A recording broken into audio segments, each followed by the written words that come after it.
अस्सलाम वालेकुम। मैं अमजदुल्ला ख़ान, स्पोक्समैन एमबीटी।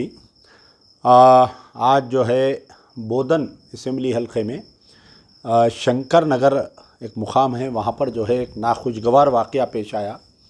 एक 13 साला मासूम लड़की को जो है एक दरिंदा, रवि नामी दरिंदा जो है एक मासूम बच्ची के साथ रेप किया और मुसलसल कोई बोल रहे हैं 2-3 दिन तक ये रेप चलते रहा और लड़की के हाथ पैर बांधकर रेप किया। तो ये बड़े अफसोस की बात रही कि ये रवि का ताल्लुक़ जो है सियासी पार्टी बीआरएस से है और इसका भाई जो है वहाँ का बोधन म्यूनसिपालिटी का फ्लोर लीडर भी है और सिटिंग काउंसलर भी है उन्हें। तो ये वाक़या बड़ा ही बदबख्ताना है। लेकिन वहाँ के जो रुकन असम्बली है जनाब आमिर शकील साहब, जैसे ही वाक़ये की इत्तला मिली मौके वारदात पर पहुँचे और उनका बयान भी मैं सुना कि सख्त से सख्त कार्रवाई करेंगे और कसम भी खाए उन्होंने कि मैं इसको फांसी की सज़ा दिलवाऊंगा बोलकर। तो ये बड़ी अच्छी बात है कि आमिर शकील साहब वहाँ पर मौके वारदात पर पहुँचे और इतना बड़ा इक़दाम लिए कि वो फ्लोर लीडर और वो काउंसलर को पार्टी से मुअत्तल किए और आपके उसके भाई रवि को भी, जो बीआरएस पार्टी से ताल्लुक़ रखता है, उसको मुअत्तल किए। लेकिन मुझे कुछ शक व शुबात आ रहे हैं इसमें कि आमिर शकील साहब को इख्तियार नहीं है कि उसको मुअत्तल करे या आपके उसको पार्टी से निकाले। ये जो आमिर शकील साहब का बयान आया है, ये तो खैर आप एक रुकन असम्बली है, आप पुलिस से मुतालिबा करे हैं कि सख्त से सख्त कानून हो, ये बहुत अच्छी बात है। लेकिन ये मुअत्तली का जो है मुअत्तली और बर्खास्तगी का जो स्टेटमेंट है, ये आपके सरबराह केटीआर जो वर्किंग प्रेसिडेंट है उनकी तरफ से आना चाहिए था। बड़े अफसोस की बात है कि इतना बड़ा वाक़या पेश आया। टीआरएस का sitting councillor and floor leader का भाई इस केस में मुलविस है। तो इसमें सिवाय आमिर शकील साहब के स्टेटमेंट के और किसी का स्टेटमेंट नहीं आया। गौर करिए आप।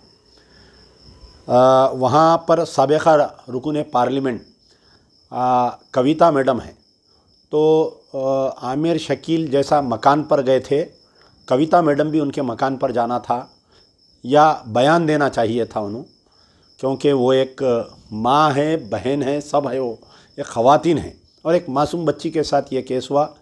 कविता मैडम का बयान मैं सारे मीडिया में ढूंढ रहा था कि कहीं इनका बयान आया क्या। केटीआर साहब जो है ट्वीट खेलते हर छोटे मसले पर। पिछले 8 साल में मुसलमानों के ताल्लुक़ से एक भी ट्वीट बता लो, मैं चैलेंज कर रहा हूँ।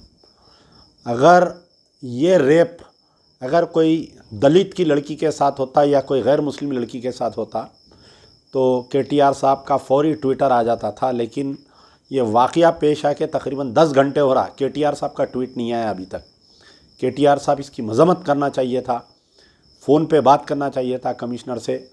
जिस तरीक़े से दिशा के जानियों को, जिस तरीक़े से दिशा के रेपिस्टों को जो हरकत की गई थी, इसकी भी हरकत वही होना चाहिए था अभी तक।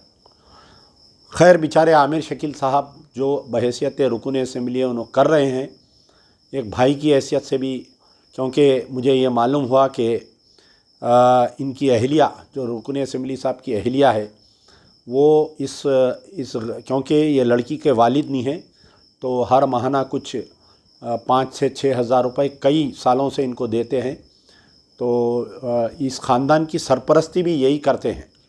तो हो सकता है कि वो अपने से जितना हो सकता करेंगे, लेकिन रेपिस्ट जो है वो एक सिटिंग काउंसलर और फ्लोर लीडर का भाई है उन्हें, तो कहीं ना कहीं आमिर शकील के भी हाथ पैर बंद दिए जाएंगे इस मसले पर। तो मुझे शक व शुबात इसलिए है, मैं आपको याद दिलाना चाहता हूं कि 20 नवंबर 2020 को एक मधु यादव नामी एक शख्स जो टीआरएस का लीडर था, मोइनाबाद में उसके घर में 2 मासूम लड़कियां काम करते थे। एक लड़की की जो है उसके घर में से लाश लटकी हुई निकली। बाद में पोस्टमार्टम में ये मालूम हुआ कि वो लड़की प्रेग्नेंट थी और बाद में मजीद तहक़ीक़ात में ये मालूम हुआ कि कई दिनों से ये मधु यादव वो लड़की का जो है रेप कर रहा था। ये वाक़या जो पेश आया, ये जो दिशा, डॉक्टर दिशा का रेप और मर्डर केस के थोड़े दिन के बाद में ये केस पेश आया। जब डॉक्टर दिशा का रेप हुआ तो गवर्नर, मोहतरमा गवर्नर मैडम उनके घर को गए। महमूद अली साहब होम मिनिस्टर तो चपरासी की हैसियत से थे, एक एक मिनिस्टर आ रहा था, एक एक मिनिस्टर जा रहा था, उसको स्कॉट कर रहे थे। सेंट्रल मिनिस्टर्स चले गए। चीफ मिनिस्टर साहब तो गुस्से में आके बोले कि मेरी बेटी के साथ हुआ, जाओ इनकाउंटर कर दो। बोले डॉक्टर दिशा के वाक़यात में जो पुलिस की तहकीक़ात और जो गुस्सा था वो मधु यादव के ख़िलाफ़ में नहीं था। मधु यादव जेल से बाहर निकला, फिर दोबारा उन्हें टीआरएस पार्टी में एक्टिव हो गया, वही खंडवा डाल के उन्हें टीआरएस पार्टी में एक्टिव है।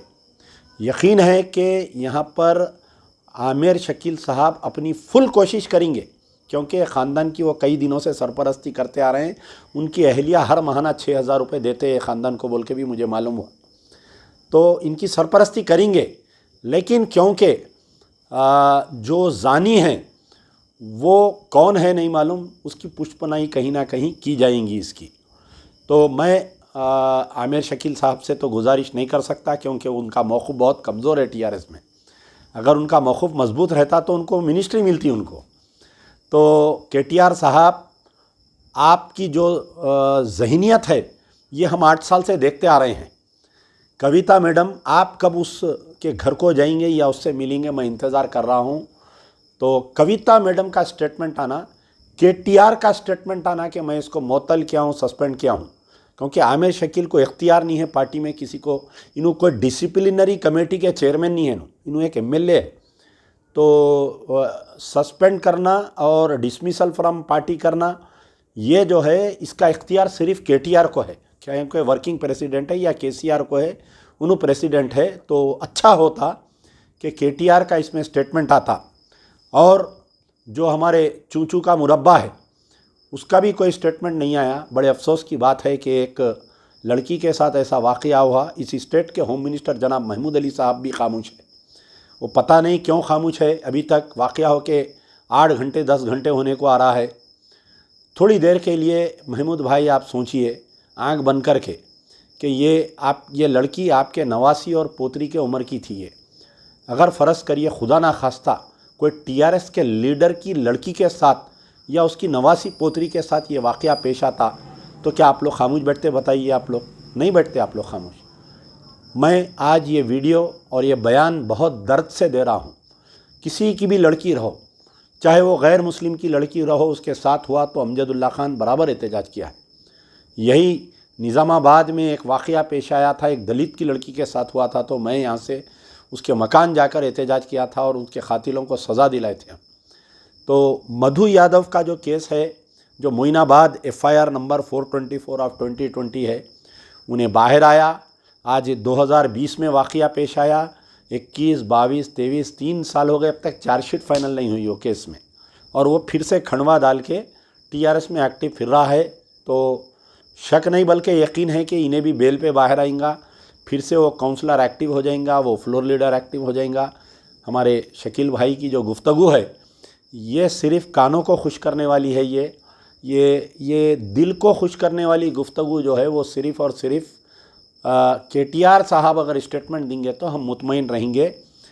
तेलंगाना के तमाम अक़लियतें केटीआर आपके स्टेटमेंट का इंतज़ार कर रहे हैं। ना मुझे महमूद अली का स्टेटमेंट चाहिए, ना मुझे आमिर शकील का स्टेटमेंट चाहिए। मुझे इस मसले पर स्टेटमेंट चाहिए तो वो बहन, वो माँ का स्टेटमेंट जिसका नाम कविता मैडम है, जो साबिक़ा MP है, मौजूदा MLC है।